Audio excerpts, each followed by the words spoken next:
On था, ये बीच में पता नहीं बंद क्यों हो गया है, समझ नहीं आई। मैं तो यूं पकड़ा था डंडे को। नहीं, ये ऑन ही नहीं है।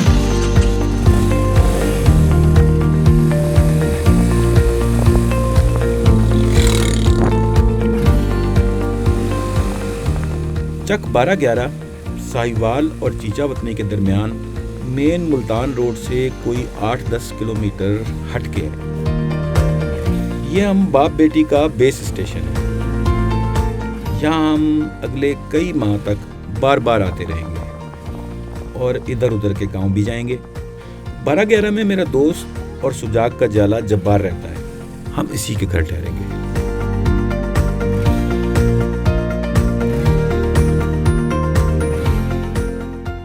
खालिद इस गांव का एक बहुत छोटा किसान है। हम जब्बार के साथ उसके खेत पर गए। हमारा इरादा है कि गंदम की कटाई तक हर विजिट में खालिद से जरूर मिलें। खालिद के पास बस 1.5 एकड़ जमीन है।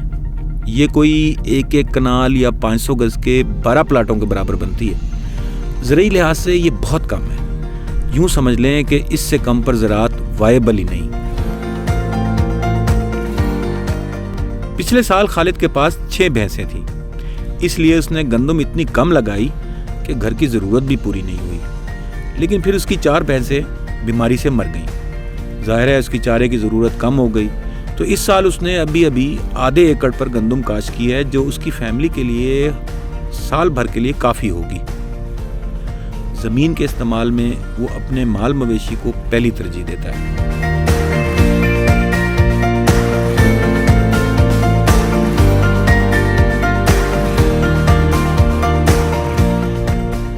ऐसा लगता है कि हमारी देहाती जिंदगी माल मवेशी के गिर्द ही घूमती है। अगर देहातियों की सारा दिन की रूटीन का हिसाब लगाएं तो शायद उनका 70% वक्त अपनी गाय भैंसों की खिदमत में ही गुजर जाता है। गांव में आप जिसे भी मिलें वो या तो चारा लेने जा रहा होता है, या चारा लेकर आ रहा होता है, या फिर कुछ ना कुछ माल डंगर से मुतालिक ही कर रहा होता है।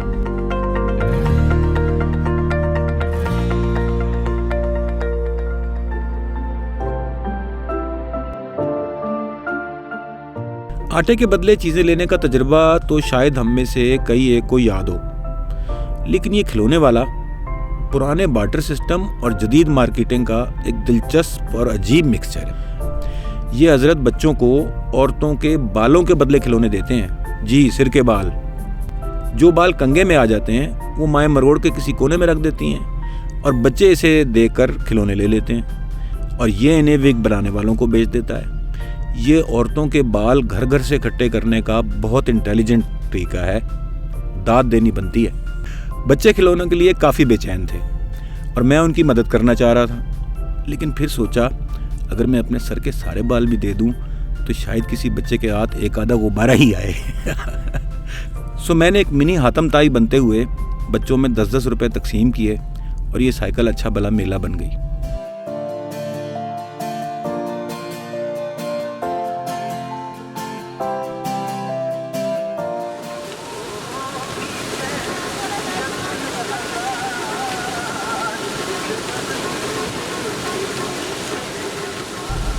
खुली फिजा में दूर खेतों में से आती इनायत हुसैन भट्टी की आवाज़ ने एक अजीब समा बांध दिया था, एक सहर तारी कर दिया था।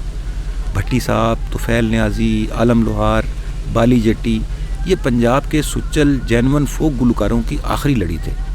भट्टी की आवाज़ में तो जैसे खुद एक मेला समोया हुआ होता है। जब्बार हमें एक शेलर पर ले गया जिसके ट्रैक्टर से भट्टी का गाना बज रहा था। मेरी तवज्जो गाने और मक्की में बटी हुई थी। इस गांव में मकई की फसल पककर तैयार खड़ी है। अक्सर जगह कटाई और सफाई का काम हो रहा है और जगह जगह शेलर मशीन लग रही है जो छल्ली के सिट्टे से दाने अलग करती है। ये यहाँ की कमर्शियल कैश क्रॉप है, यानी बेचने के लिए है, घरेलू इस्तेमाल के लिए नहीं। अलबत्ता छलियों के बच जाने वाले तुक्के लोग घरों में चूल्हों में जलाते हैं। ईंटों के भट्टों वाले भी अब इसे कोयले की जगह इस्तेमाल कर रहे हैं। मक्की के टांडे यानी सूखा पौधा भी चारे के तौर पर काम आता है। काफ़ी इस्तेमाल है इसके और फिर मार्केट में रेट भी आजकल अच्छा है। तनवीर हुसैन ने 20 एकड़ पर मक्की काश्त की और उनकी पैदावार तकरीबन 70 मन फी एकड़ हुई। जो मक्की लग रही सब ज़्यादा बेहतर रेट होनी है। अच्छा, हाँ जी, जदों की लग रही है। हाँ जी, लगते 15-20 साल की तरह ज़्यादा लग रही, लेकिन हूँ सब ना ज़्यादा रेट इस साल ही है।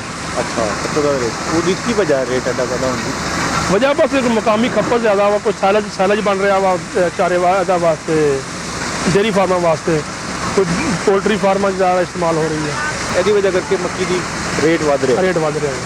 ਤੇ ਜ਼ਾਹਿਰ ਹੈ ਜਦੋਂ ਰੇਟ ਵੱਧ ਰਿਹਾ ਤੇ ਫਿਰ ਕਿਸਾਨ ਨੂੰ ਹੈ ਕਿ ਇਹ ਲਾਈਏ। हाँ जी।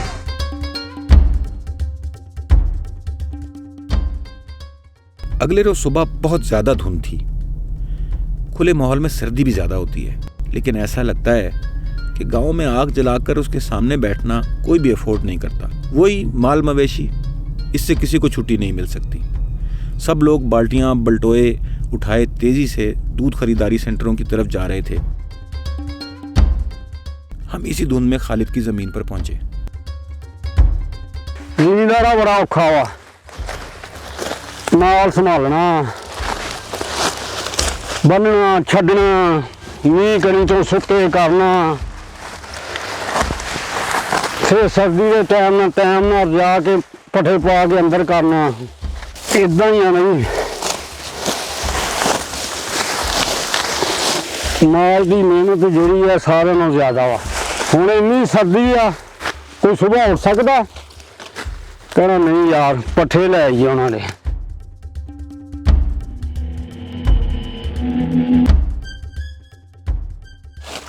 पप्पू पट्ठे जगा जी। दाने यानी गंदम और दूध, ये हमारी देहाती फूड सिक्योरिटी के दो बुनियादी पिलर हैं और गरीब का तो ज़िंदगी से रिश्ता ही इन दो चीज़ों के ज़रिए जुड़ा हुआ है। ये किसान हमारी रिवायती सबसिस्टेंस यानी खुद कफालती इकोनॉमी की काफ़ी डिस्टॉर्टेड और तकलीफ दह बाकियात हैं और नई मार्केट इकोनॉमी भी इनके साथ कोई रियायत बरतने को तैयार नहीं है। इनके हिस्से में वर्स ऑफ बोथ आया है, दो जहानों का अजाब। खालिद की फैमिली अकेली नहीं है। पंजाब में हर 10 में से 6 ख़ानदान गांव में रहते हैं और इनमें से आधे बेज़मीन हैं और बाकी 3 के पास ज़मीन है और इन 3 में से एक के पास बस खालिद जितनी ज़मीन है। ऐसे ख़ानदानों की कुल तादाद 25 लाख के करीब बनती है और अगर ख़ानदान के तमाम अफराद को गिन लें तो ये कोई 1.5 करोड़ लोग बन जाते हैं। यानी पंजाब के कुल 11 करोड़ में से 1.5 करोड़ खालिद के ख़ानदान में हैं। इन बहुत छोटे किसानों की तादाद मुसलसल बढ़ रही है और पंजाब की ज़राई ज़मीन में छोटे खेतों का हिस्सा भी। खालिद की बीवी इस काम में उसके साथ होती है, लेकिन उन्हें कैमरे में आना पसंद नहीं। हम भी अपना शौक़ पूरा करने के चक्कर में किसी को किसी मुश्किल में डालना नहीं चाहते।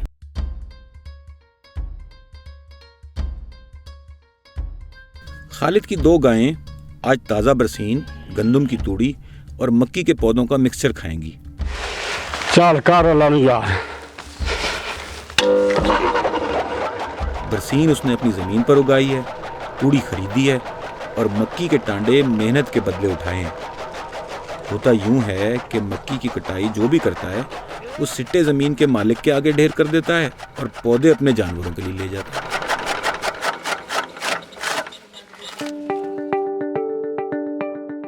खालिद ने अपनी गायों को चारा डाला और हमें चाय पिलाई और बिस्किट भी खिलाए। गांव की चाय, इसका ताल्लुक कैफीन से कम और आपके शुगर लेवल से ज़्यादा होता है।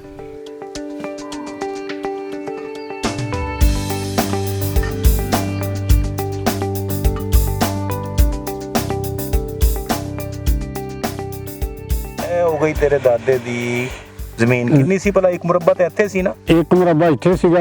9 ਕਿੱਲੇ 49 ਇੰਚ 9 49 ਅੱਛਾ, ਤੇ 9 ਕਿੱਲੇ ਤੇ 1 ਮੁਰੱਬਾ ਹਾਂਜੀ ਤੇ 9 34 ਹੋ ਗਏ। 34 ਕਿੱਲੇ ਹੋ ਗਏ। ਹਾਂਜੀ। ਅੱਛਾ 34 ਕਿੱਲੇ ਤੇ ਕਿੰਨੇ ਉਹਦੇ ਪੁੱਤਰ ਕਿੰਨੇ ਸਨ? 5। 5 ਤੇ ਇਹ ਹੋ ਗਈ ਜਨਾਬ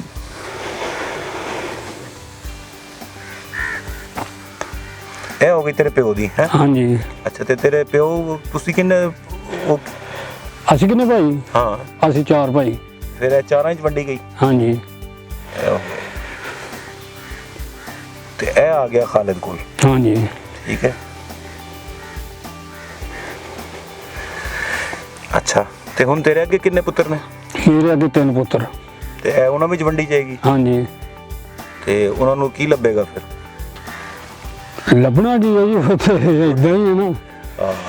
ਉਹ ਤੇ ਫਿਰ ਮਰਲਿਆਂ ਤੇ ਆ ਮਰ ਲਿਆ, ਉਹ ਤੇ ਫਿਰ ਵਾਈ ਨਹੀਂ ਕਰ ਸਕਣਗੇ।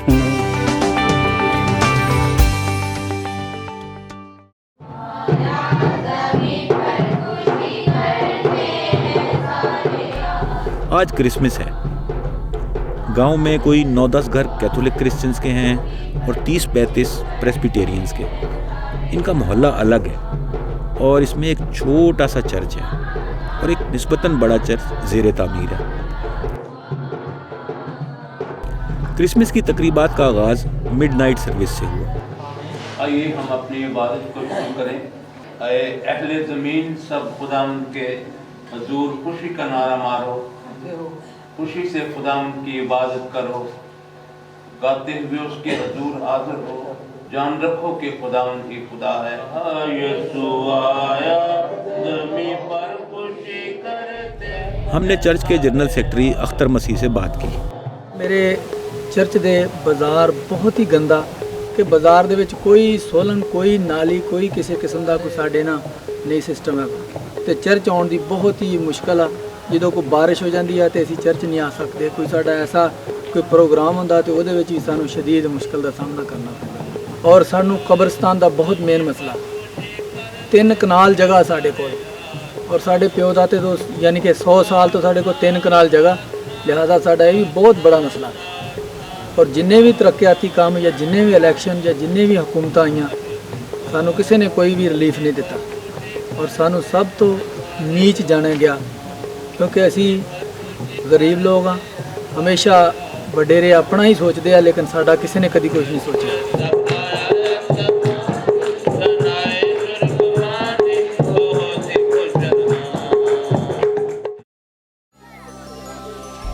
दिन में भी इस मोहल्ले में खूब रौनक थी। आज मोमल की बर्थडे थी जो उसने सांता बनकर मनाई।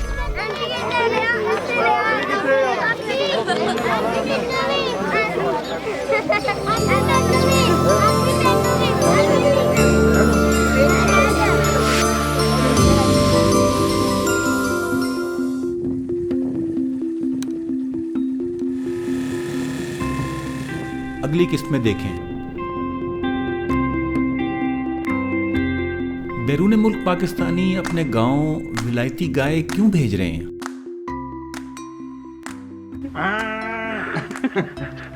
अपनी बोली भी नहीं समझती। ये साइलेज क्या बला है?